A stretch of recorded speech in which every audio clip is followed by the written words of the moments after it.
Bienvenue au 5e épisode du Bourrasque Podcast, là où on aide les professionnels du Québec à entreprendre et innover. Donc, pour ce 5e épisode, on a eu droit à un invité de renom, Frédéric-Charles Boisvert, président et chef de la direction chez Texion et Intex. Comment tu as trouvé ça, Marc? C'était vraiment inspirant. Frédéric-Charles, qui est un de tes bons amis là, depuis plusieurs années, a eu l'occasion de nous partager vraiment un aspect de business intéressante là, par rapport à c'est quoi l'entrepreneuriat, les défis qu'il a à travers les années, bâtir une entreprise au service du manufacturier. Là, on va parler d'un domaine qui est différent, beaucoup de buzzwords à l'intérieur, mais une belle expérience, là, puis un beau partage là, de la part de Frédéric Charles. Exactement, on va parler de leadership, on va parler de comment mobiliser ses équipes, comment déléguer, comment faire grandir une entreprise jusqu'à plus que 10 employés. Et ça dans un contexte très particulier aussi avec la crise, les tarifs, la pandémie aussi. Ouais. Donc vraiment un épisode inspirant à tous les entrepreneurs qui veulent innover, qui veulent entreprendre, qui veulent se dépasser. Donc, puis toujours avec un grain d'intelligence artificielle. On n'oublie pas ce sujet-là. Il ne faut jamais oublier notre secret sauce, le AI. Donc sur ce, bon épisode! Bon épisode!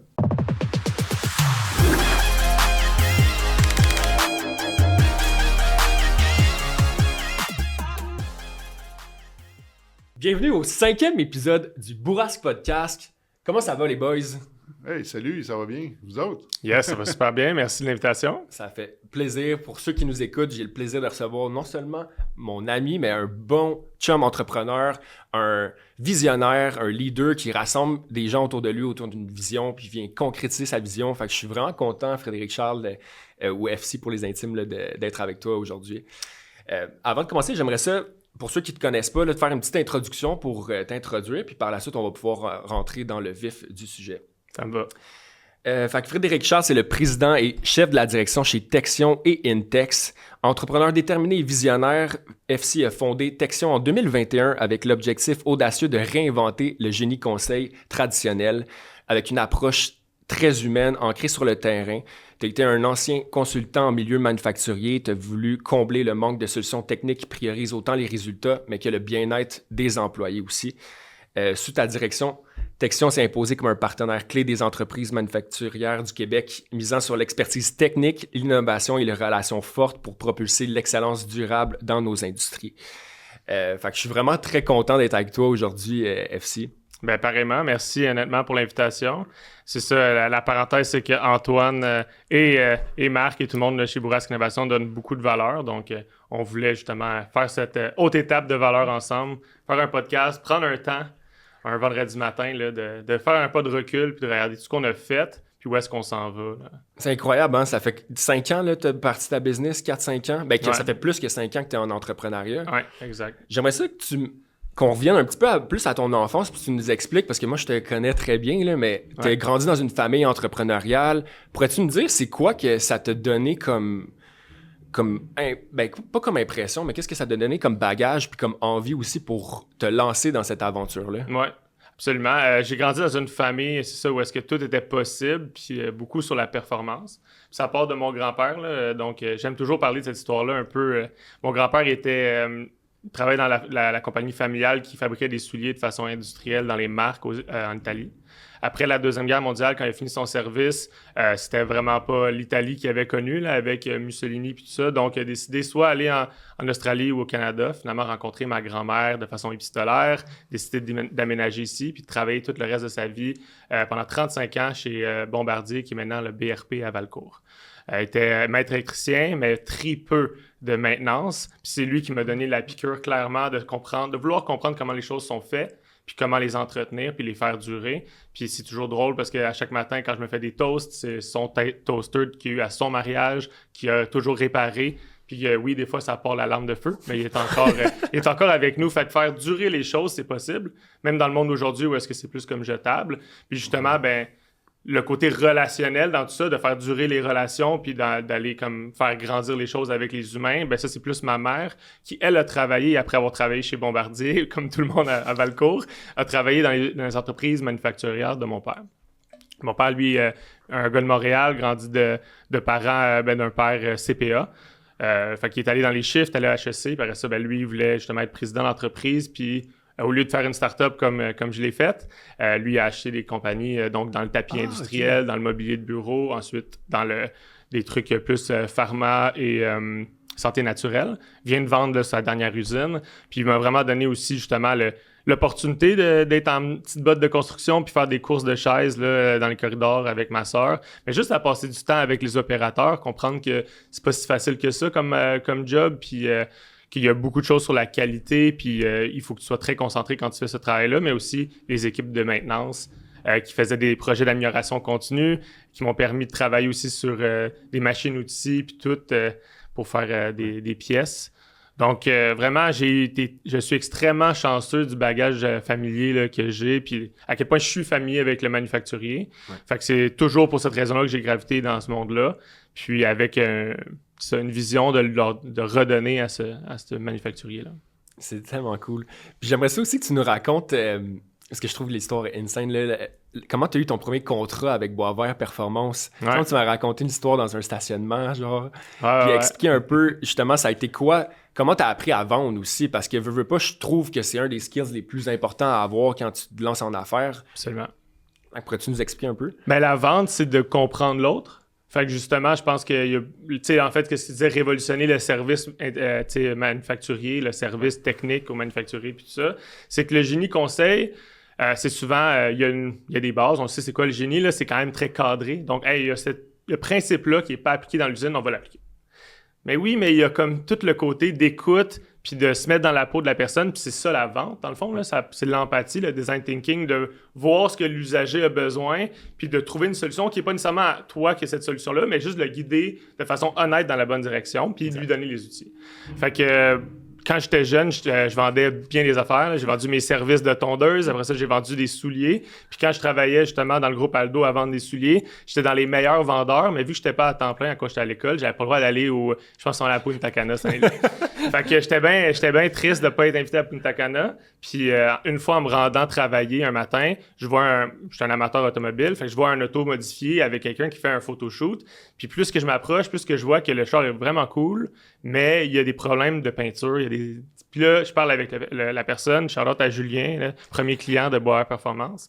Fait que j'ai parlé avec lui, je lui ai dit, écoute, je pourrais faire un wrap vinyle sur ton auto. J'avais jamais fait de wrap vinyle, mais j'en avais regardé du contenu. Là. C'est comme si je savais en faire, ça l'avoir fait moi-même. Ce que c'était, hein. Puis avec le côté justement que tout était possible dans ma famille, je me suis pas posé de questions sur combien de temps ça allait prendre. On a trouvé un prix, j'ai placé la commande de rouleau puis des outils que j'avais besoin, puis on l'a fait. Puis ben là, c'est boule de neige, j'ai brandé Boisvert Performance. Puis là, j'ai commencé à designer aussi grâce à ma technique en génie mécanique en même temps que je faisais ça. Puis j'ai continué aussi sur l'université. Pièces custom, installation. Puis tout gérer l'importation. Là, je suis devenu un agent d'importation. Je faisais mes voyages avec ma grand-mère aussi. Donc, shout-out à ma grand-mère Jacqueline qui m'accompagnait dans mes voyages au Vermont pour aller chercher... Enfin, qu'on faisait tout shipper à un centre de distribution. Plus, on allait voir des distributeurs plus locaux. Ouais. Puis, fait que ça, c'était vraiment ma première expérience. C'est donc bien nice. Puis, c'est quoi que tu en retires le plus de cette première expérience-là entrepreneuriale? L'organisation. OK. L'importance de l'organisation. Toute la différence de bien s'entourer. Ouais. Tu sais, je faisais ma comptabilité. Tu sais, je faisais tout moi-même. C'était une micro-entreprise. Ouais. Mais je faisais peut-être pas tout bien. Fait que ce que je faisais bien, c'est d'empathir avec le client, aller dans des meets d'automobile, comprendre le besoin, avoir des inbound Facebook, puis être capable de rapidement faire une vente qui plaisait là, aux besoins du client. Closer, puis closer, bâtir les relations de confiance. Ouais. Mais après ça, toute la gestion de la paperasse, la gestion des commandes, ça en faisait beaucoup. Parce que il faut t'entretenir les relations distributeurs pour garder tes prix, pour être compétitif dans un monde où est-ce que j'étais un mini-shop. Donc, c'est ça, je pense, c'est de ne pas avoir peur d'aller demander de l'aide, de bien s'entourer, puis de s'organiser. Là. On fera ça plus tard, de placer les outils à la bonne place, mais à chaque fois que tu utilises cet outil-là, ça te prend 3 minutes de plus à aller chercher. Puis là, c'est ce qu'on fait à chaque jour chez Texion puis chez Intex, c'est qu'on aide les gens à avoir les outils aux bonnes places. Fait que commençons par nous-mêmes, le cordonnier mal chaussé. Fait que c'est ça, de pas être le cordonnier mal chaussé puis de prendre le temps de se structurer, très important. Puis ça a été la première leçon entrepreneuriale. Ah, puis c'est sûr, c'est crucial, là. C'est drôle, on en parlait hier justement au téléphone, l'importance des systèmes. Puis, tu sais, Marc, toi, tu as aidé beaucoup dans ça au niveau chez Bourrasque Innovation. Avoir les bons outils, ça aide beaucoup. Là. Ça nous rend plus efficaces, plus performants. Donc, c'est crucial, effectivement. Oui, absolument. Puis là, si on fast-forward un peu au début de Texion, pourrais-tu nous expliquer comment ça a été quoi la genèse de Texion, puis un peu l'évolution jusqu'à aujourd'hui, votre offre de service là, actuellement, puis comment vous aidez les manufacturiers à être plus performants, et ça avec une approche humaine collaborative? Absolument. Ben, tu sais, j'ai fait plein de consultations d'optimisation manufacturière, gérer des projets d'ingénierie, des projets de machines complètes, réaménagement d'usines, plein de choses comme ça. Puis ensuite, ben, un de mes clients à ce moment-là, quand j'étais travailleur autonome, me donnait l'opportunité de m'incorporer, croyait beaucoup en moi. Donc, merci Patrice. Puis, shout out. Fait que ce que j'ai fait, c'est...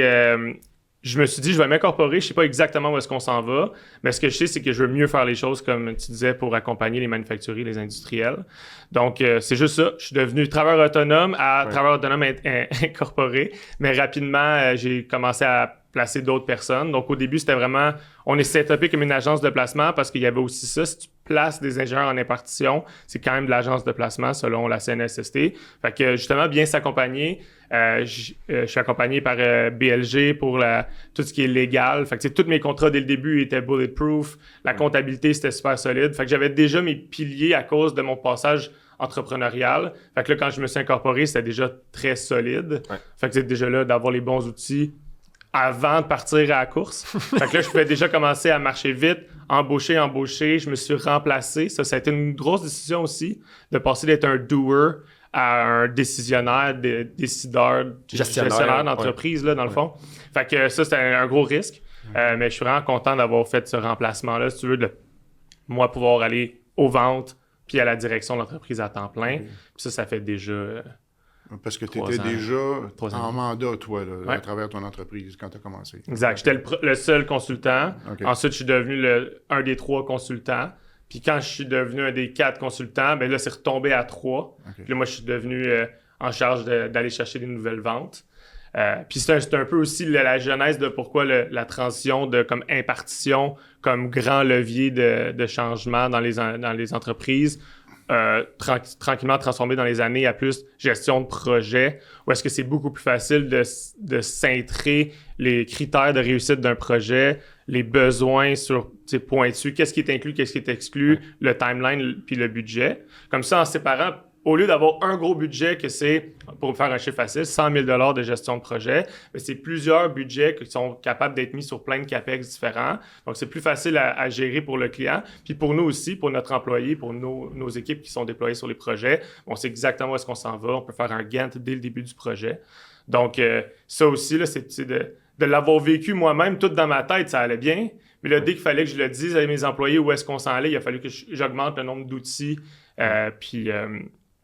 c'est important, encore une fois, à chaque évolution, de prendre un pas de recul, de mettre en place les processus pour que l'évolution te suive. Ouais. Parce que sinon, ça devient un flou, puis on ne sait pas pourquoi, comment on s'en va là.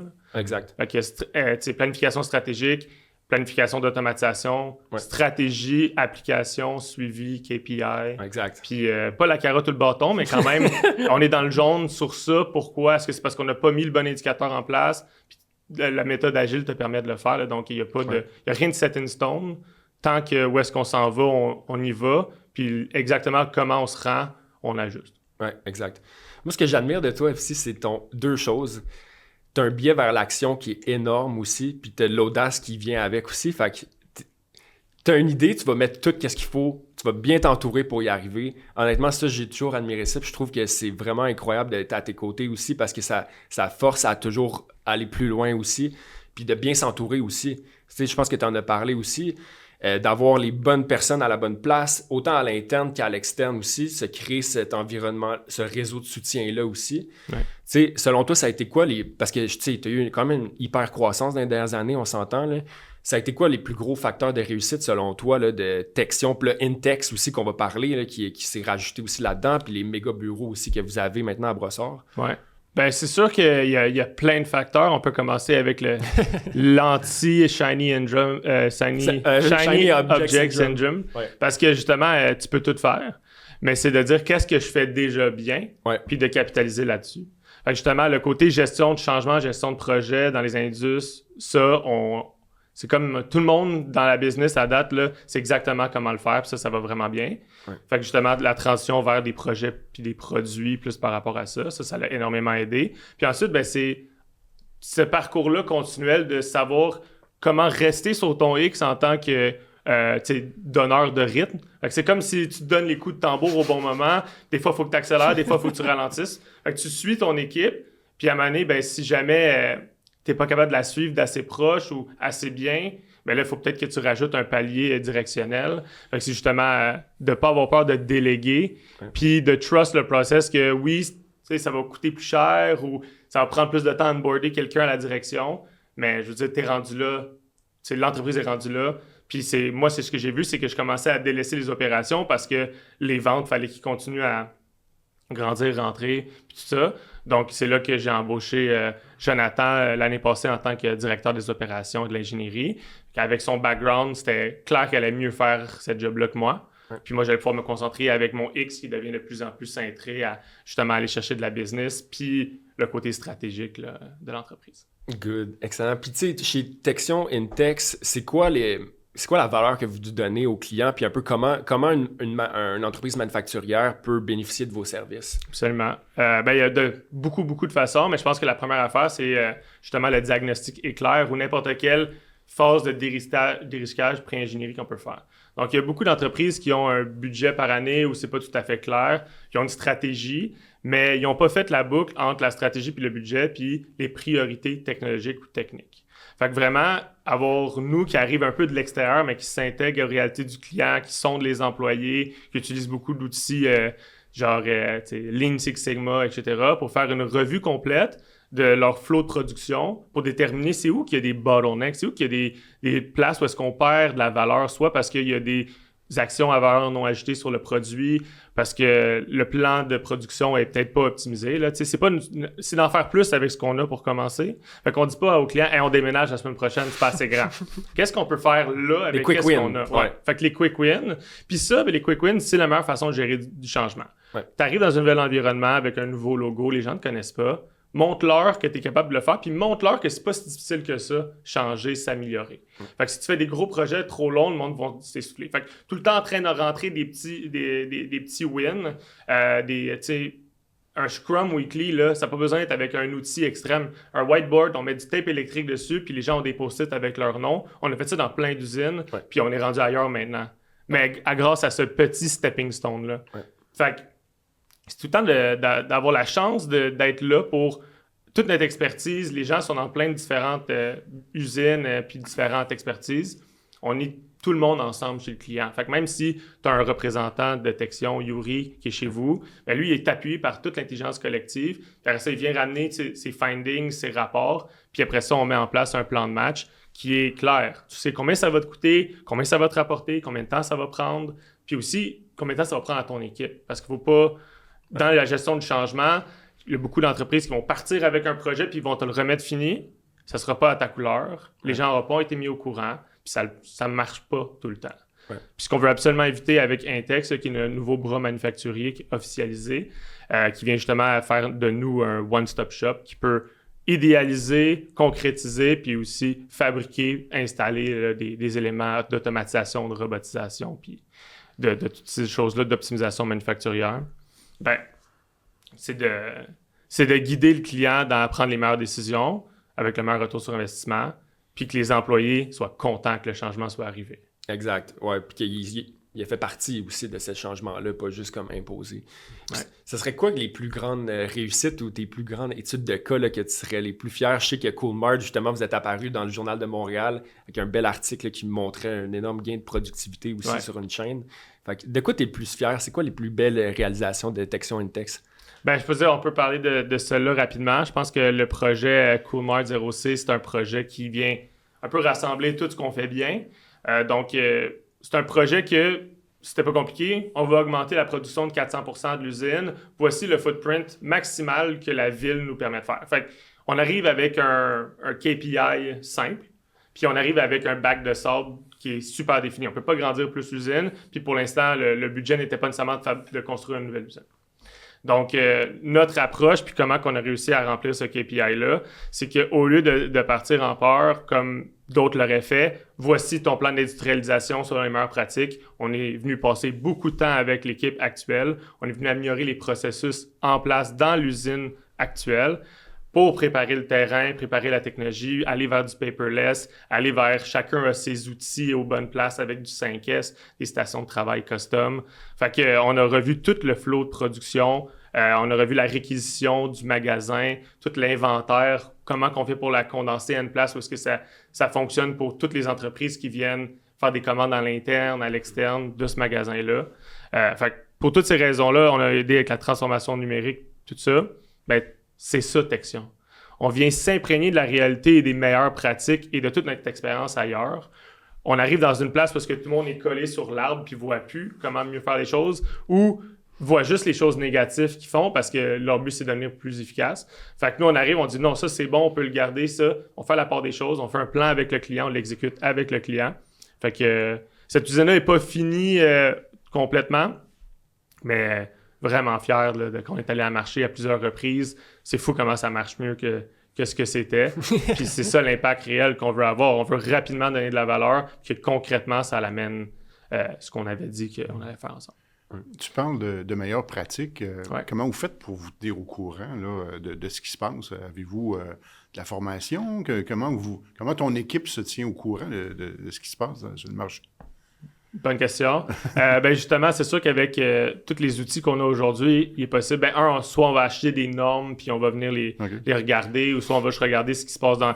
Les choses ne changent pas si rapidement que ça au niveau de l'ingénierie mécanique, ingénierie industrielle, mais c'est d'avoir les bons livres, d'avoir les bonnes données quand nous, on compare avec les projets en cours. Mais la meilleure façon, c'est l'intelligence collective. On a des subject matter experts, des experts en la matière avec qui on travaille. Donc, j'ai un projet de sécurité machine, j'ai un projet de civil, un projet de structure. Ouais, tu vas chercher les bons. C'est ce qu'Antoine disait, puis je pense que oui, effectivement, c'est ma plus grande force. C'est que j'ai pas peur de dire, je suis pas un expert là-dedans, on va aller trouver quelqu'un. Puis, c'est ça. Fait qu'on a toute la documentation qui est nécessaire, puis on en accumule toujours plus en achetant des normes, des livres, etc. Mais à la fin de la journée, ça va beaucoup plus vite quand quelqu'un l'a déjà fait. Donc, on sonne aux bonnes portes, puis on a comme un livre de contact selon le use case que tu peux venir dessus. Puis, il est intégré dans nos projets. Les employés savent qu'ils ont un budget mentorat sur chaque projet. Fait qu'il y a comme la formation one-on-one qui peut se faire. Mais le but là, c'est de la synthétiser. Donc, on enregistre les rencontres avec les mentors. On vient utiliser aussi l'intelligence artificielle à l'interne pour venir faire des comptes rendus de ces rencontres-là pour être sûr qu'on puisse l'exposer. Puis aussi, on veut présenter les bons coups. Fait que, tu sais, il y a plein de projets là, où est-ce que je peux en donner un autre. On est chez un client, puis on gère une myriade de projets. Puis il y en a un qui taquine là, notre chargé de projet principal. Il dit... Puis il sait que dans cette usine-là, c'est peut-être plus dur de faire passer des projets plus en OPEX comme ça. Donc, il décide de commencer à faire de la conception un petit peu sur le site de ce projet-là pour automatiser une partie de la production. Donc, c'est quelque chose c'est pas un produit qui existe dans tout le monde. On va bientôt le présenter avec le client, donc je veux pas briser le punch. Mais dans le fond, c'est... sur la ligne de production, il y a une opération manuelle à faire avec un trempage, puis on perd énormément de temps. La qualité, on jette beaucoup plus qu'on garde. Il y a du filament qui se crée. C'est clairement automatisé. On a fait toute la conception. Une fois la conception faite puis prouvée sur un bench test d'imprimé 3D, le client dit « OK, j'embarque ». Fait que des fois, c'est de dire « Je sais qu'est-ce qui est vraiment bon pour le client. Je sais qu'il n'est pas tout à fait mûr dans tel secteur. Je vais continuer à accumuler du data, continuer à accumuler des preuves puis des idées. Puis quand je vais le sentir prêt, parce que là, telle partie du projet a avancé, ben là, je peux le mettre en place. » Fait que le fait qu'on est tellement proche avec eux, c'est qu'on le voit quand ils sont rendus prêts. Tu as trouvé le bon timing. Tu es arrivé avec le client. Timing is everything. Intéressant. Mais c'est être à l'écoute. Parce que tout se change. Tout se fait. L'empathie. Ouais. Fait qu'on a été empathique avec lui. Puis quand lui a été réceptif à un prochain projet proposé, bon, on était là. Puis là, ben, on a un super beau partenariat, justement, grâce à Intex aussi. C'est genre de client... type, là, il perdait son fournisseur pour ses change parts. Ça, dans le fond, c'est ce qui vient prendre en charge les pièces sur une ligne de remplissage, par contre, par exemple. Puis là, dans le fond, on a tout repris son furnishing de change parts parce qu'on est capable, à cause de notre machine shop chez Intex, de venir être un partenaire intégré latéralement comme ça. Là. Ouais. Fait que d'être à l'écoute, ça faisait pas partie du scope, mais est-ce que tu connais une place? Fait que Texion devient vraiment un seul point de communication que tu as besoin d'avoir pour régler tous tes problèmes technologiques manufacturiers. Ouais. Êtes-vous spécialisé dans un domaine manufacturier en particulier ou peu importe le domaine? C'est un bon point. On a beaucoup d'expérience puis d'expertise, surtout au niveau agroalimentaire, pharmaceutique. Okay. Mais on accompagne aussi, mettons, dans notre top 3, là, tout ce qui est les fabricants OEM. Donc, les gens qui fabriquent comme des machines, soit low volume, high mix, ou ça peut être dans tous les sens. Mais justement, Coolmart, c'en est un bon exemple. Là. Eux, ils fabriquent des refroidisseurs. Donc, on vient les aider à optimiser leur chaîne de production de ce produit-là, qui est toujours différent. Fait que comment standardiser certaines choses dans un produit qui est tout le temps changeant. Puis à l'inverse, comment, mettons dans le pharmaceutique, c'est toujours les mêmes produits avec les mêmes standards. Mais à ce moment-là, comment automatiser certaines documentations, comment automatiser la réjection de produits. On a fait ça beaucoup dans le pharmaceutique. Donc, tu utilises des caméras et jusqu'à aller avec du AI quand les décisions sont plus complexes pour déterminer est-ce que le burinage de code de série sur la bouteille est bon, le bouchon est-il bien mis, etc. Toutes des choses que l'humain peut être distribué ailleurs. Fait que c'est encore une fois, ça, c'est de garder l'humain au centre. Là. Parler avec les opérateurs et les utilisateurs finaux pour savoir où est-ce qu'il va y avoir le plus de valeur à appliquer du changement. Okay. C'est incroyable. Moi, j'aimerais ça qu'on parle aussi de comment... Parce que je trouve que tu as aussi des bonnes forces en vente. Puis, tu sais, pour avoir... vous êtes rendu combien d'employés, là? Ça bouge, là. Ouais. Une dizaine d'employés. Tu sais, quand même, là, en 4 ans, c'est incroyable. Puis là-dedans aussi, tu sais, il y a eu toute la pandémie. Il y a eu les incertitudes avec Trump aussi. Ouais. Donc, tu sais, comment on fait pour innover dans le chaos, puis comment on fait pour vendre aussi pendant que c'est une période complètement débile aussi, surtout pour les manufacturiers qui sont principalement les plus impactés par les tarifs. Là. Ouais. C'est être à l'aise dans le chaos. Je pense que c'est un bon exemple. Ouais. Mais mettons, moi, j'ai fait beaucoup de tests de personnalité, tests psychométriques. Ouais. Je suis clairement extroverti, genre au max, puis je suis clairement dans le besoin de changement au max. Fait que je suis à la bonne place pour être en vente et en stratégie, où est-ce que j'ai le goût que les choses soient obligées de changer, puis de devoir l'expliquer puis le présenter. Fait que je pense que je suis, comme je disais, plus sur mon X que jamais, mais en même temps, on peut pas prévoir ça. Ouais. Cette année, on a quand même eu une croissance de 50% de chiffre d'affaires. Pourquoi? Parce qu'on a revu notre approche marché. Le marché était plus prêt parce que dans le fond, justement, notre accompagnement stratégique en gestion de projet était souvent sur des projets CAPEX de centaines de milliers de dollars, des millions de dollars. Donc là, il y a tout le temps une place pour de la gestion de projet. Mais là, tous les CAPEX, pendant 4 mois, tous nos gros projets puis nos nouveaux clients nous ont remis à l'année prochaine. Fait que c'était tout le temps des oui jusqu'à la dernière étape que là, justement, Trump avait annoncé une nouvelle affaire. Ouais. On fait plus l'usine aux États-Unis. On ramène plus cette technologie dans cette usine-là. Finalement, on ferme pas. Fait qu'il y avait tellement de changements que on s'est recentré sur qu'est-ce qu'on faisait bien. Puis où est-ce qu'on a vraiment un avantage, c'est à quel point on peut en pâtir puis donner des résultats rapides aussi. Des résultats rapides. Fait que justement, on a synthétisé ça en groupe de produits. Ouais. Fait qu'au lieu de vendre l'accompagnement complet, qui, à la base, partait avec une veille de technologie qui était quand même dedans, ouais, c'est ça. Mais ça, le client ne le savait pas parce qu'il c'était juste comme du brownie. Ouais. Fait qu'à la place, on dit écoute, on va prendre un moins gros risque ensemble, on va faire un plus petit projet parce que de toute façon, sûrement les gros projets sont bloqués. Ouais. Mais je pense qu'il y a même, en fait, en cas de crise, là, puis ils l'ont mis là, dans le document de la STQ, là, le STIC, en fait comme le baromètre industriel de l'année passée, puis les compagnies qui ont le plus performé, c'est eux qui ont investi en formation puis en technologie. Dans le moment qu'on parle. Ouais. Fait que c'est de faire comprendre aux industriels que tu es obligé d'automatiser parce que même si ça va pas bien aujourd'hui puis que tu as de la misère à aller chercher ton argent, tu vas pas avoir moins de misère à trouver des employés qualifiés. Tu vas pas avoir moins de misère tu vas avoir les mêmes problèmes de surqualité ou de manque de qualité ou de...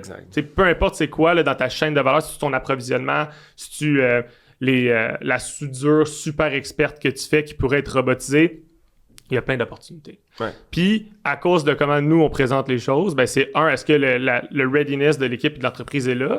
Mais aussi, c'est quoi ton retour sur investissement? On va prioriser selon... Et, je veux dire, il y a plein de projets qu'on a fait que c'était retour d'investissement de moins de 6 mois. Là. Fait que n'importe qui, dans une mauvaise situation financière, peut quand même se permettre un projet comme ça, et même devrait le faire, parce qu'il va être dans une moins mauvaise situation financière par la suite.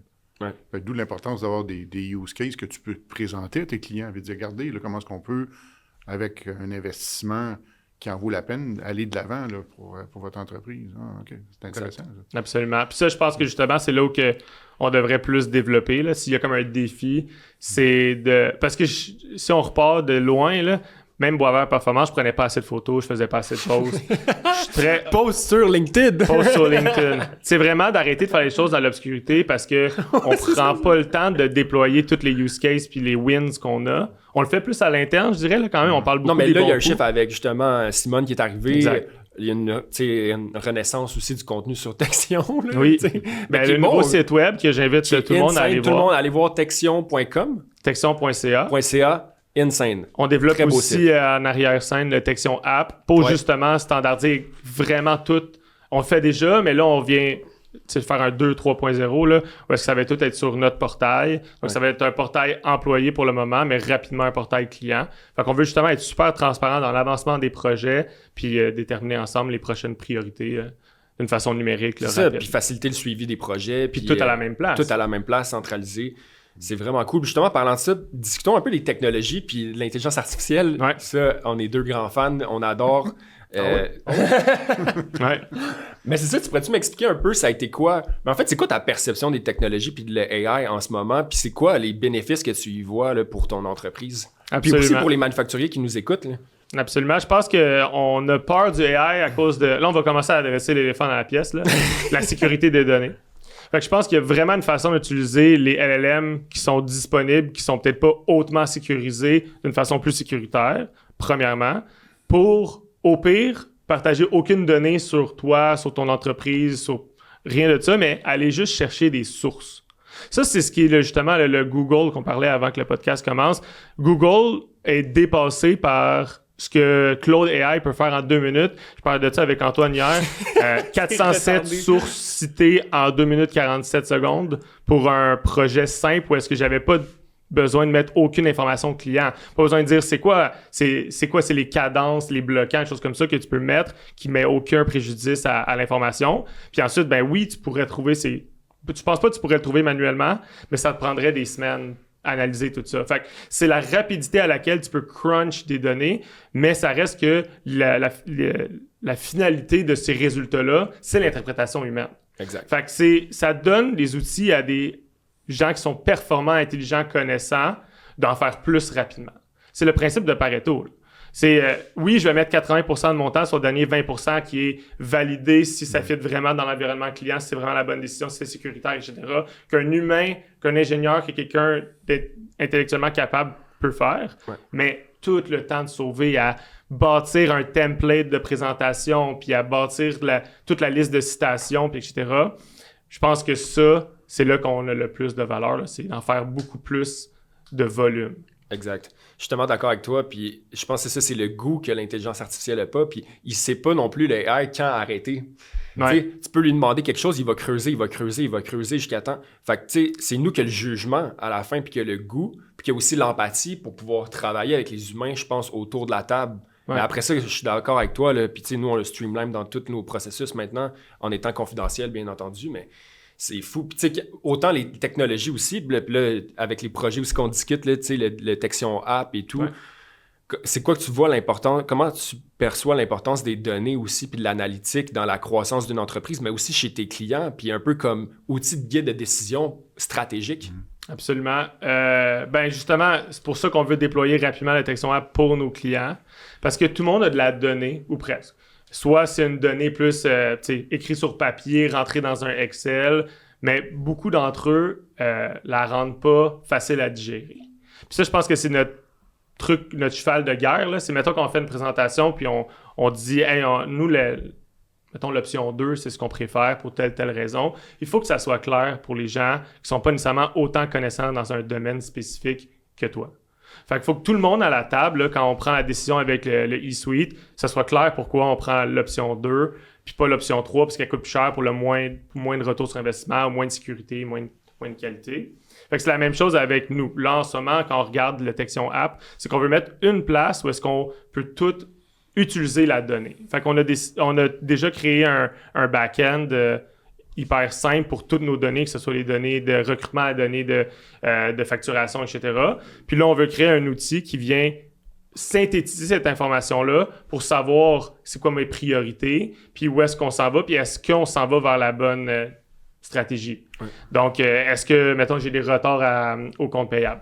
Est-ce que j'ai un retard sur un contrat? Parce que ça serait comme le plus important, right, aux opérations, c'est est-ce qu'on est à temps? Est-ce qu'on a livré la valeur promise? Puis de voir en avance aussi, tu sais, n'importe quelle compagnie qui, mettons, produit 40 000 bouteilles d'un produit, puis au mois 2 serait censé être à X, puis il l'est pas. Ça, c'est de l'information qu'ils devraient savoir. Fait que je trouve que les entreprises ont juste pas encore fait cette transition-là ils accumulent peut-être de la data où il y a un bon feeling, mais ils n'utilisent pas assez la technologie pour justement être cette 80%-là. Tout pré-mâcher la data, puis ensuite, oui, c'est les humains qui vont prendre la décision. Là. Exact. Il faut analyser, puis même peut-être ChatGPT pourrait analyser aussi. Absolument. puis voir un peu comment ça c'est pour ça aussi, ChatGPT, on veut aussi intégrer un LLM interne pour pouvoir encore plus leverager l'AI pour faire ces analyses-là dans un vase clos. Exact. Fait que là, c'est justement toute cette transition-là technologique-là qu'on peut également accompagner nos clients à prendre les bonnes décisions, à utiliser les bons outils. Mais ça commence avec la base. Là. Je pense aussi que le monde voit tous les chantiers comme un éléphant, ça se mange une bouchée à la fois. C'est ça avec la transfo numérique, la transfo d'automatisation. C'est des petits wins qui sont pas 100% séparés. Ouais. C'est des petits wins qu'ensuite tu peux connecter un autre module, tu peux connecter un autre robot. Fait que qu'est-ce qui va t'empêcher de le faire? C'est souvent, en haut, tel budget, je peux pas le faire tout de suite, ou c'est un trop gros projet, ça va prendre trop de ressources internes. OK, moi, je pense que ça, là, il est prioritaire. On va mettre tel capteur, on va commencer à accumuler de la data qu'on va mettre dans un endroit qu'on va pouvoir te produire un rapport hebdomadaire, quotidien ou un dashboard live. Ouais. Là, les clients, OK, parfait, on le fait. C'est pas une grosse dépense, c'est dérisqué. Puis là, je viens de prouver à l'exécutif que c'est la bonne façon d'atteindre les objectifs. Ouais. Parce que dans le domaine industriel, pour aller chercher des données, ça prend des capteurs. Tu parles de capteurs, là, si on vulgarise un petit peu, là, c'est d'être capable d'aller chercher les données à la source, à la machine, puis pour prévenir des bris, c'est ça dans le domaine industriel. Hein, absolument. La donnée, elle va chercher à la base là, dans l'entreprise. J'ai littéralement branché dans le panneau de contrôle sur des IoT. Okay. Tu peux aussi avoir des capteurs indépendants que tu viens mettre sur des modules, sur des... mettons, tu as un 8 capteurs qui rentrent sur une barre qui, elle, peut être Wi-Fi.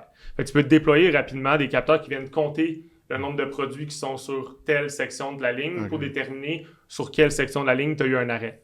Fait que là, capteur 3 sur la bouchonneuse et la machine, il y a un blocage. Fait que là, je peux répertorier pas seulement le nombre de produits à l'heure, est-ce que je respecte mon CPM, nombre de produits par la minute, mais aussi où est-ce que j'ai eu des enjeux. Puis après ça, plus loin encore, la maintenance prédictive. Là, c'est là que tu peux vraiment utiliser le AI. Ouais. C'est de compter les heures d'utilisation, puis les comparer avec les recommandations manufacturières, l'usure de la machine, des capteurs de vibrateurs de température. OK, ce moteur-là va lâcher. Puis là, je vois la courbe, là tu peux avoir des graph-sets. OK, je vois la courbe, le moteur va lâcher dans 3 mois. On le remplace de façon préventive dans un creux de production. Parce que sinon, sinon, tu vas perdre de l'argent parce qu'il va pas avoir de production. Il va arrêter. Ouais, c'est ça. Mais là, tu vas mettre 18 personnes sur cette ligne-là, sur un autre. Mais là, ça a du travail manuel. Puis là, toi, t'es en train de manger tes bas. Puis ça se voit dans tous les domaines. Oui. Mais ces données-là, ça date pas d'hier, là, les capteurs. Là. Les données sont cumulées déjà. C'est que là, l'intelligence artificielle permet d'avoir accès plus rapidement à cette information-là, parce que ça existait, là, ça existe depuis un bout de temps. Là. Ça existe depuis un bout de temps, mais pour bien l'intégrer, ça a tout le temps coûté trop cher. Fait que là, les compagnies prenaient des solutions SaaS qui promettaient des grandes choses, puis tout. Fait que je pense que c'est comme le robot. Moi, ce que je veux jamais refaire avec Intex, c'est ce que il y a eu beaucoup dans le monde industriel, c'est des coat hangers. Un patère, mais c'est un robot. Fait qu'il t'a coûté 1 million, mais il prend la poussière dans la piscine, ou il est même dans un container, ou même tu l'as vendu à un de tes compétiteurs parce que tu n'as jamais eu la chance de le finir, l'intégration, puis qu'il marche comme il faut. Fait que ça commence vraiment avec on check le scope au complet, puis on détermine où est-ce que ton énergie est la mieux utilisée, puis qu'est-ce qui va vraiment fitter dans ton usine. Parce que oui, c'est beau de mettre un robot, mais c'est quoi le plan de transition numérique, automatisation là-dedans? Ben, c'est pas ton robot qu'il fallait avant. Ouais. C'est les capteurs, ou juste un dashboard. Fait que oui, ça existe, mais aussi, tu sais, Power BI, c'est lourd, tu sais, c'est dur à utiliser. Fait qu'il y a plein de technologies plus faciles à utiliser, même low-code, no-code, qui peuvent après donner aussi l'indépendance à l'utilisateur final d'ajouter des modules lui-même ou du moins de faire des requêtes à un logiciel qui n'est pas hyper cadré. Puis c'est pour ça que nous, on a tout bâti nos logiciels qu'on utilise nous-mêmes par le plaisir de le faire avec les bonnes personnes autour de nous, mais aussi parce que quand tu fais des requêtes pour un ajout mettons, tu as un SaaS qui te coûte 200$ par mois, là. Ouais. Drop in the bucket. Il n'y a personne qui va adresser ton problème, ton ticket avec importance. Tandis que si c'est un produit que tu ne payes pas par mois, tu payes au développement. Oui, ça va te coûter plus cher, mais il va être Sort du service. Puis il va être bâti exactement pour ton besoin. Fait que c'est comme cette dualité-là entre, oui, ça existe déjà, mais au Québec, on fait toutes les choses un peu... On a tellement toujours fait les choses séparément dans notre coin, différemment, custom, que cette transition-là vers un produit qui va fonctionner pour tout le monde n'est pas de temps là. Puis c'est pour ça que le monde ne sont pas rendus là. Fait que... Ouais, je comprends. Ça a été quoi ton moment le plus marquant entrepreneurial de toute ta carrière? Bon, c'est une bonne question. Le plus marquant, il y en a plein. Je pense que quand même, c'est de... un, là, c'est vraiment déléguer. De comprendre à quel point, pas parce que c'est pas fait comme toi, tu pensais le faire, parce que à la fin de la journée, c'est le résultat qui compte, right? Ouais. Si le client voulait le faire lui-même, puis qu'il avait toutes les ressources possibles, ben, ça serait fait d'une certaine façon. Fait que ça aussi, de gérer que ça ne s'est pas exactement fait ou le chemin pris n'est pas exactement le même que ce que le client aurait pensé. Est-ce que moi, en tant que client interne, si on veut, de mes demandes, c'est pas exactement le chemin que j'aurais passé, mais à la fin, que la solution soit la meilleure pour la situation, c'est juste ça qui compte. Fait que le micromanagement, je sais pas que j'étais un pro du micromanagement, vraiment pas, là, mais tu sais, j'ai quand même passé d'être longtemps un doer à là maintenant être plus en justement validation de ce que tout se fait dans le temps, plus avec l'intermédiaire que Jonathan qui s'occupe des opérations puis de l'ingénierie. Fait que letting go avec le bon rythme de tambour stratégique, juste d'être sûr que le monde sont dans la bonne direction puis qu'ils comprennent pourquoi on s'en va là, ça, c'est la plus belle réalisation. C'est que juste ça, c'est assez. Ça a été quoi la période que tu étais le plus désespéré ou comme le plus gros défi, là? Parce qu'il y en a, là. Il y en a plein. Je pense que, en fait, à chaque étape de transition, je pense que le changement en continu est facile, mais les grosses périodes de changement, c'est difficile pour tout le monde. Puis c'est pour ça qu'à l'inverse, tu veux réduire ce goulot-là chez le client. Ouais. Mais c'est sûr que ça a été toutes les grosses périodes de transition. Fait que je dirais que récemment, on a vécu une grosse période de transition où est-ce qu'on a passé du 1 pour 1 en impartition à vraiment être toute l'équipe sur chaque projet, avec les nouveaux bureaux, l'agrandissement d'usine. Tout ça, là, ça a été un blitz incroyable. Nouveau setup en même temps. On avait trop de chantiers. Puis là, ils ferment tout en même temps. Ouais, exact. Je sais pas si vous avez vu le film de Social Network. À Mané, quand il launch son code pour la première fois, là, qu'ils ont fait des blitz, ils buvaient genre des canettes de Red Bull. Là, il est de même sur sa chaise. Là. Je me sens souvent comme ça récemment parce que j'ai toute cette pression-là qui s'en va. Exact. Fait que je pense que le plus difficile, c'est de ne pas penser que tu peux tout faire, soit toi-même ou tout de suite. Tout prend plus de temps, tout coûte plus d'argent.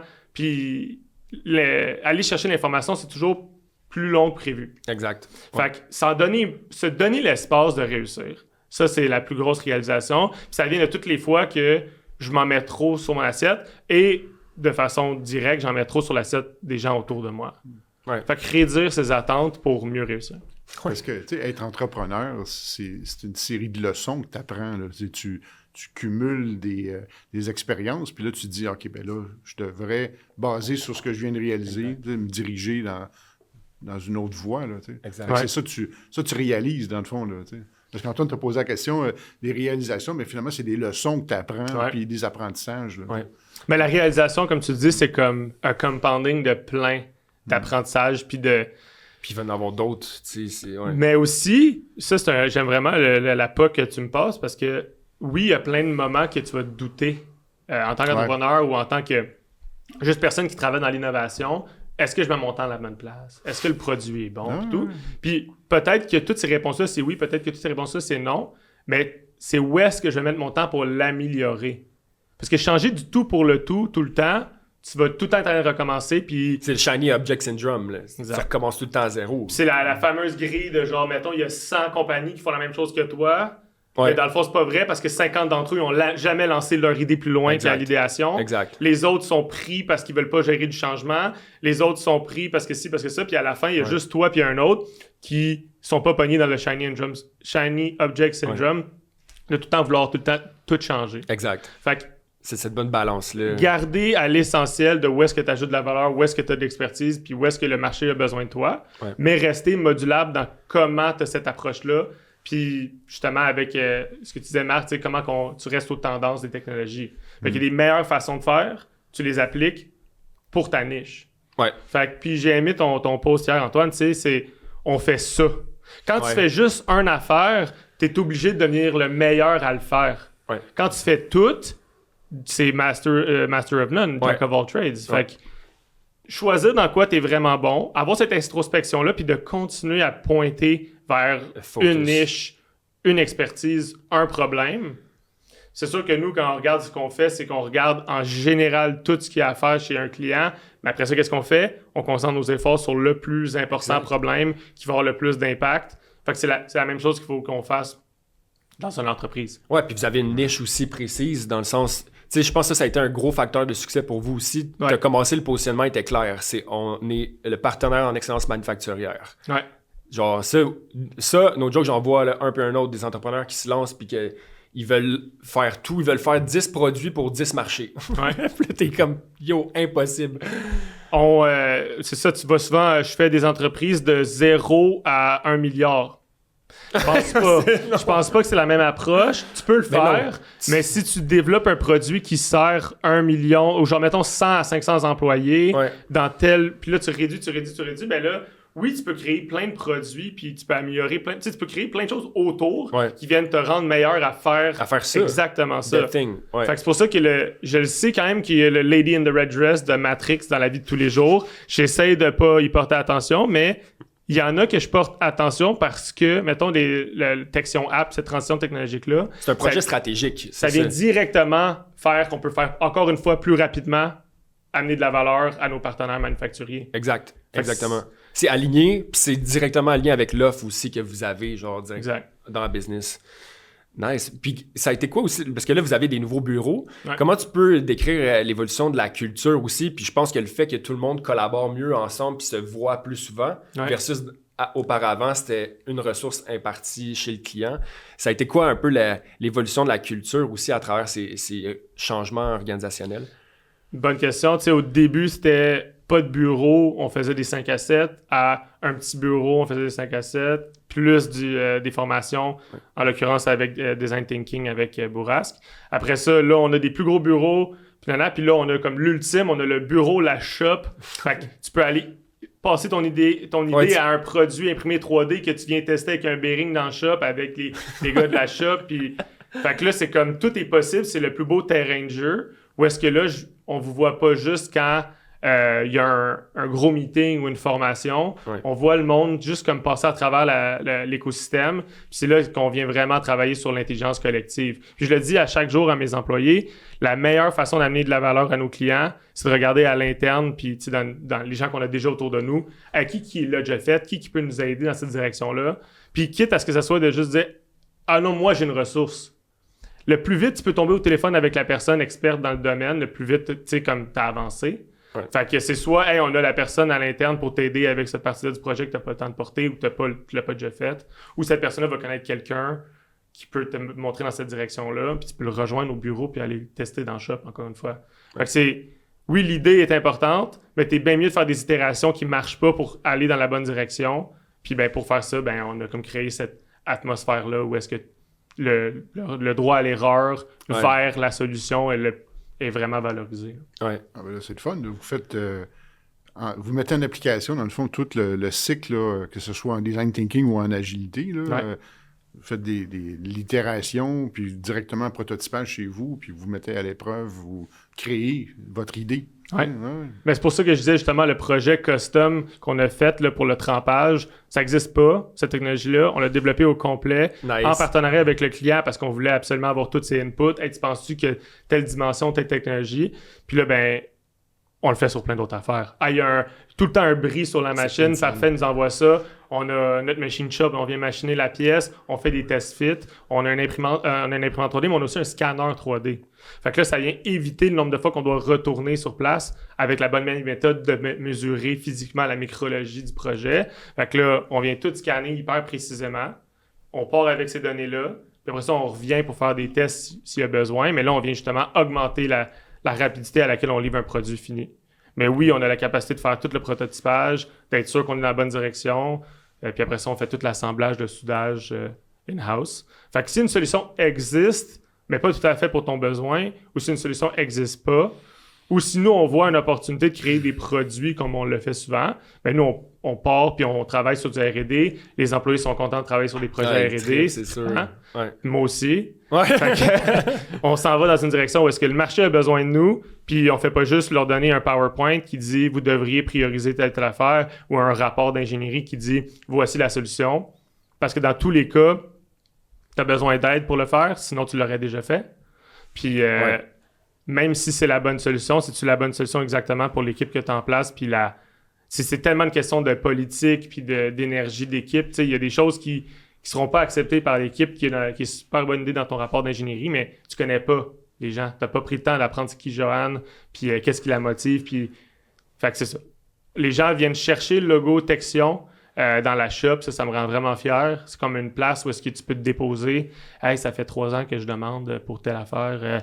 J'ai mal au dos, des choses comme ça. » Tout est permis. Nous, on le met dans un document. On va pas dire c'est qui nous a présenté les idées non plus, mais si l'idée continue à rejaillir dans nos design reviews puis tout, ben rapidement, tu vas avoir en place peut-être quelque chose que toi, tu sais pas exactement comment amener à l'exécutif. Mais nous, on vient prendre toute la business puis on va mettre ça vraiment facile à comprendre. C'est un heat mapping des opportunités, le retour versus l'effort, le retour versus les ressources, le risque de ne pas le faire. Ouais. Fait que justement, le produit qu'on va lancer bientôt aussi, là, quand on parle de faire des choses, soit la technologie ou juste de mettre de l'énergie à quelque part qui va t'aider à en faire plus, on release là, en septembre un projet qui s'appelle... c'est un diagnostic pour savoir c'est quoi ton coût d'inaction en tant que manufacturier. Fait que selon la grosseur de business puis les enjeux, genre disons, où est-ce que tu performes moins dans quel secteur, là, sur les piliers de la meilleure compagnie manufacturière, mais on arrive à faire un rapport rapide que tu peux regarder avec l'exécutif dans ton prochain meeting qui dit telle section, ben tu perds 700 000 $ par année à être dans l'inaction, ça coûte combien par semaine, ça coûte combien par mois. Puis ensuite, ben on est définitivement là pour l'explorer plus loin. Puis de toute façon, ça donne quelque chose que tu peux tout de suite mettre en application ou demander de l'aide supplémentaire de Texion ou d'une autre équipe pour faire passer ça à l'idéation puis au design review. Puis mais tranquillement pas vite, tous ces outils-là viennent se componder à donner plus de valeur plus rapidement aux manufacturiers qui en ont absolument besoin.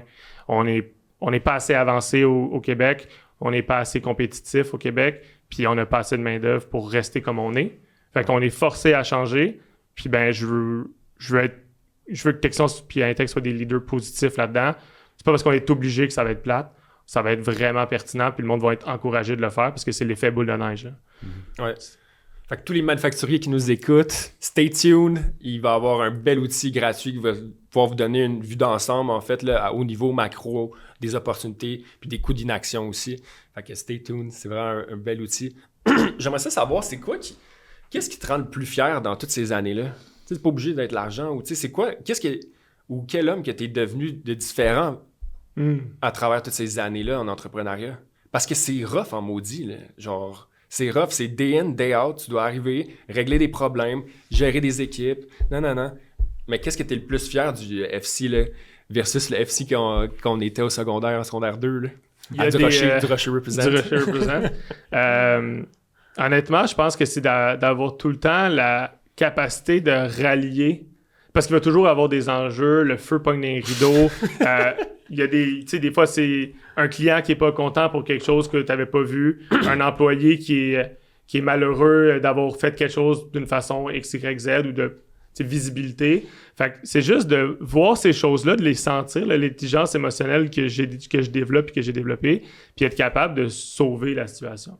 Ça, vraiment, d'être, encore une fois, à l'écoute, de comprendre, puis d'aller trouver des solutions avec les gens qui sont mêlés à ce problème-là, puis après ça, de remettre ça on track, ben ça, c'est un... Je pense pas que tout le monde est capable de faire ça, puis je suis capable de faire ça systématiquement. Tu sais, knock on wood, là, on en vit moins des situations surprenantes, mais après ça, ça grossit. Les situations sont plus surprenantes parce que tu as tout backé tes arrières, puis tu as des processus pour plein d'affaires, mais là, boum, il y a quelque chose que tu n'as jamais pensé qu'il se pouvait, qui arrive. Ben, c'est qu'est-ce que tu fais avec cette information-là, puis avec cette situation-là qui est importante. Puis, fait que de trouver la bonne méthode, d'intégrer encore une fois tout le monde, puis trouver une solution rapidement. Puis parce que rester dans... C'est l'inaction qui coûte cher. Fait que rester dans une situation où est-ce que les gens sont mécontents trop longtemps, tu vas t'en sortir perdant. Ouais. Fait que c'est ça, rassembler tout le monde, dire hey, on prend 2 minutes, il y a quelque chose qui marche pas, puis trouver une solution là, puis de les guider vers c'est pas si pire, c'est pas si grave, on continue, ok, on est reparti. Jean-Simon, un ancien de nos employés, il disait c'est des périodes de crinquage avec Fred. Fait que vraiment de prendre du temps avec eux. Là, je prends moins de temps, mais tu sais, Ada qui viennent dans mon bureau, on prend un rendez-vous, mais sinon une fois par mois, je les rencontre. Mais Jonathan, il rencontre à chaque semaine pour les crinquer. Ouais. On se concentre sur ce qui est bon, on regarde qu'est-ce qui est moins bon puis qu'est-ce qu'on peut améliorer. On les aide avec les outils qu'on peut ajouter. Avec leur feedback, on est capable d'améliorer cet outil-là. Parce que les frustrations, il va tout le temps en avoir. Il n'y a pas une job de parfaite, il n'y a pas un employé qui est exactement à la bonne place à ce moment précis. Mais si on arrive à limiter qu'est-ce qui va moins bien puis accélérer qu'est-ce qui va bien, ben c'est ça qui fait toute la différence. Ouais. Ah, tout à fait. Exact. Tu parles beaucoup d'amélioration continue aussi dans les pratiques que tu amènes chez les clients, chez Texion aussi, puis au niveau de l'innovation. Ça serait quoi les meilleurs conseils que tu donnerais à un manufacturier qui veut implanter une culture d'innovation, une culture d'amélioration continue? Ouais. Puis impliquer les employés là-dedans, là, tu sais. Ben, en fait, c'est sûr que les deux vont ensemble ou les deux vont où il n'y en a pas. Si tu n'impliques pas tes employés qui vont vivre le changement, il n'y aura jamais de changement, ou il va pas stick. Tu vas pas avoir un retour continu sur ton changement. Ouais. Fait que, la clé, ce serait just do it, là. Commence à quelque part, mais justement, tu start small. Regarde de façon, genre, complètement neutre où est-ce que t'es, puis qu'est-ce que t'as. Est-ce que tu sais pourquoi ou où est-ce que tu t'en vas dans la technologie? Qu'est-ce qui se passe dans l'environnement? Genre, tes compétiteurs utilisent quoi comme technologie? Tes partenaires utilisent quoi comme technologie? Puis, puis qu'est-ce que toi, t'as? Puis pas juste technologie, innovation en général, c'est de regarder comment on travaille depuis 30 ans. Ouais. Puis de dire, c'est pas parce qu'on fait ça depuis 30 ans que c'est parfait. Vraiment pas. On a tout le temps eu des chances de s'améliorer, puis on l'a peut-être pas pris. Fait que c'est regarder l'ensemble, puis dire, oh, à ce point-là, j'avoue que ce serait un beau trial. Ou plusieurs petits projets en même temps. Puis là, justement, t'as intégré tes employés, t'as intégré tes clients. Parce qu'à la fin, si tu t'intègres tes employés pour faire un job plus facile, mais de moins bonne qualité, tes clients vont pas être contents. Fait que tout le monde qui est visé par ce changement-là est soit sondé, mis au courant, petite discussion informelle, mais le monde savent qu'il y a quelque chose qui s'en vient, puis environ quoi, puis surtout pourquoi. Puis ensuite, ben, de rendre ça simple. Un mini changement, hey, on va utiliser un nouveau produit qui pourrait fonctionner pour toutes, mettons un ERP, mais juste un module. Un module pour l'affaire qui marche pas pour les autres, là. Comme justement des réquisitions. Fait que les réquisitions de mon entrepôt, il va y avoir un API, puis on va faire ça de même. Ou justement le fameux Scrum. Moi, ce que je comprends pas, c'est que quand il y a plusieurs corps, il n'y a pas une période de transition. On a l'impression qu'on perd du temps, là, qu'on perd un 15 minutes précieux de production, mais... On leur gagne, parce qu'on va prendre des infos précieuses qu'on aurait... C'est pas que c'est passé. Hey, telle machine ou tel enjeu est survenu durant le quart de jour. Le quart de soir devrait le savoir. Puis aussi, par rapport à nos objectifs, on est où? Est-ce qu'on est en retard? Est-ce qu'on est en avance? Si on est en avance, est-ce qu'on peut peut-être prioriser justement de réparer quelque chose qui va nous mettre en retard? Exact. Fait que se parler, là, la communication, c'est le... Avant même d'innover, c'est un mauvais processus de communication, de diffusion d'informations. Si le monde ne sait pas c'est quoi, où, comment, ça serait la première base de l'innovation. Puis une fois que tu as comme en place quelque chose que... Au moins, ça peut être vraiment juste des conversations, là. Mais là, tu es prêt à commencer à innover. Fait que là, les conversations deviennent des sondages. Qu'est-ce qu'on devrait faire? Qu'est-ce qu'on pourrait faire? Ouais. Ah, OK, ouais, il y a des enjeux. Après ça, OK, ben là, on fait rentrer des experts en ergonomie, en sécurité, en ERP, peu importe. Puis après ça, on détermine des chantiers. Encore une fois, ça revient à la conversation qu'on a eue au début. Pas s'en mettre trop dans l'assiette. Exact. Tout est à faire. Tout peut être mieux. Mais c'est vraiment de choisir avec l'équipe, c'est quoi notre bande passante? Qu'est-ce qui est réaliste d'être atteint cette année? Puis qui va donner le plus gros résultat? Puis là, tu te fais une année où est-ce que tu as enfin priorisé l'innovation pendant 8 mois. Ouais. Tu as fait quelques projets, tout le monde est content, tout le monde les utilise, puis tu les améliores en continu. Ouais. Hey, l'année prochaine. Parce que c'est pas un short game. Là. Manufacturier, ça va pas nulle part. Ça crée énormément d'emplois puis de valeur au Canada puis au Québec. Fait que c'est juste de dire, arrêtez de se dire que c'est un gros problème. C'est plein de sous-solutions. Exact. On en commence une, puis on fera l'autre. Ouais, exactement. Non, j'adore. AI, on en a parlé. Moi, j'aimerais ça savoir, c'est quoi la vision? Qu'est-ce qui s'en vient là, pour Texion? C'est quoi c'est quoi la vision 5 ans, mettons, de Texion? Ouais. Avant, je t'aurais dit que c'est un chiffre. Ouais. Nombre d'employés, chiffre d'affaires. Un peu... parce que c'est ça la classique.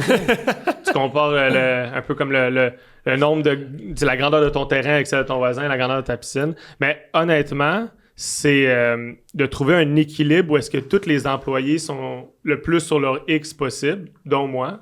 Donc vraiment pas overwork ou être sous-stimulé, whatever. Trouver une place pour tout le monde, puis continuer à faire grandir l'équipe selon les places qu'il y a. Parce que oui, il y a plein de monde super intéressant que tu peux avoir dans ton équipe, mais faites pas peut-être en ce moment. Peut-être que tu peux les garder pour plus tard. C'est la même chose avec l'innovation. Il y a un beau projet, là, mais on n'est pas prêt. Ouais. Fait que faire grandir Texion puis Intex d'une façon organique selon le besoin du marché puis le besoin réel en main-d'œuvre. Puis ça, on a fait plein d'exercices par rapport à ça. Là. On a des bien meilleures techniques de recrutement avec des tests de personnalité, des tests psychométriques, des tests pratiques selon un besoin vraiment précis à ce moment-ci qui va être périn. Puis après ça, ben c'est de continuer. Parce que dans le fond, là, c'est get the word out. 92% de nos contrats avec un premier client deviennent un deuxième contrat dans la même année. Wow. Cette année, on a fait 50% de croissance quand on n'a pas closé un nouveau client pendant 4 mois. Fait que quand on est chez un client, c'est indéniable, on amène beaucoup de valeur parce qu'on fait les choses différemment, on se permet de le faire comme ça, puis on se permet de prendre la confiance du client pour qu'il comprenne que cette façon-là fonctionne. Ouais. Fait qu'on amène de la valeur, on continue à avoir des contrats chez des clients, fait que ça, c'est pas un problème. Ce qui est pas un problème, mais ce qui est une belle opportunité, c'est get the word out. Comme tu dis avec Simone, avec des efforts marketing, enfin, on a le temps, on a l'expertise maintenant, puis qu'on va s'encouturer des bonnes personnes. Nouveau site web, nouvelle ambition, puis nouveau genre go-to-market strategy. Ouais, exact. Avec des meilleures technologies pour suivre les ventes, condenser ça, faire des rapports, des templates, tout genre. Tu sais, là, on est prêt, puis on va continuer à l'être de plus en plus. Fait que c'est vraiment être sur le marché avec plus de monde, offrir plus d'aide à plus de monde, peu importe c'est comment. Là, ça peut être juste des diagnostics, juste être capable de donner de la valeur à plus de manufacturiers possible pour être le partenaire stratégique en amélioration opérationnelle, en optimisation et en excellence manufacturière. Fait que c'est partenaire stratégique en excellence manufacturière, numéro 1 au Québec. Je pense que si dans 5 ans, on est la ressource, il y en aura d'autres, tout le monde a ses façons de faire qui sont super bonnes, mais je veux qu'il y ait plus de monde qui voit comment on fait les choses, puis que ça colle sur ces gens-là, puis que ça soit eux nos partenaires. On veut pas forcer personne à faire affaire avec nous. Là. Si tu crois en comment on va le faire, ben ça veut dire qu'il y a une ouverture dans ton équipe à ce qu'on le fasse puis que ça fonctionne. On veut te rencontrer. Exact. C'est vraiment incroyable. Puis, tu sais, pour ceux qui nous écoutent, j'aimerais vraiment te remercier pour le temps que tu as pris pour cet épisode, mais aussi, tu sais, je suis vraiment chanceux d'avoir un ami aussi proche, un partenaire de business aussi dans lequel, tu sais, on travaille ensemble beaucoup, puis on se partage le vrai, tu sais. Non, c'est vrai, tu sais, puis c'est difficile, là, se lancer en affaires aussi. Puis je trouve que tu es un bon exemple de résilience, de détermination, d'audace, de bien t'entourer, mais aussi d'avoir du fun. Il n'y a pas un de nos calls ou un de nos rencontres qu'on déconne pas, mais qu'on fait ça dans le sérieux aussi, puis de bien faire les choses. T'sais. Puis genre, j'aimerais ça acknowledge, puis je pense qu'avec tout ce que tu as dit dans le podcast, tous les manufacturiers qui nous écoutent, texion.ca, allez visiter le site, prenez rencontre avec Frédéric-Charles Boisvert ou sur LinkedIn. Vraiment, je suis vraiment content d'avoir fait ça avec toi, puis de te voir évoluer, puis d'être encore à tes côtés pour parler d'AI, parler des meilleures pratiques, être toujours en avant de la parade aussi. Fait que vraiment, ça a été un bel épisode. Je sais pas si Marc, toi, tu voulais rajouter un petit mot. Moi, ce que je retiens beaucoup, Frédéric Charles, c'est ton audace puis ton goût d'aller de l'avant puis d'essayer toutes sortes de choses. Puis t'as pas peur, puis tu fonces. Puis ça, je trouve ça vraiment important dans ce domaine-là. Puis ça fait preuve là, d'une curiosité, une grande curiosité. Fait que, merci beaucoup pour ta participation à ce podcast-là. Je sais pas si tu avais un dernier petit mot de la fin, un call to action que tu veux faire aux manufacturiers ou quoi que ce soit, je te laisse l'éditorial de la fin. Parfait. Merci à Marc, merci Antoine pour les beaux mots. Je vous remets l'appareil. La curiosité, c'est la différence entre quelqu'un qui juge puis quelqu'un qui se questionne puis qui prend action, là. Donc, soyez curieux, les manufacturiers au Québec. Regardez à l'extérieur là, de votre silo. On est très habitués de un peu l'ego qui dit hey, on fait bien les choses puis tout. Puis c'est pas une question qu'on fait mal les choses, c'est qu'on pourrait peut-être mieux faire les choses qui auraient un impact positif sur justement le plaisir au travail, la sécurité au travail, la répétition des tâches. Il y a plein de choses qui s'automatisent, qui feraient en sorte que les gens qui sont encore parmi vous, qui vous donnent cette loyauté-là, peuvent être remis à des tâches plus dynamiques, plus motivantes. Donc, n'hésitez pas à y goûter, à essayer, puis définitivement à nous appeler si vous ne savez pas par où commencer. Ouais. Puis, écoute. Merci Antoine, merci Marc, merci à Bourrasque Innovation pour cette opportunité. Écoute, ça fait plaisir. Fait que tout le monde, si vous avez aimé l'épisode, je vous invite à aller like and subscribe, comme on dit. Puis on se revoit pour un prochain épisode du Bourrasque Podcast. Salut!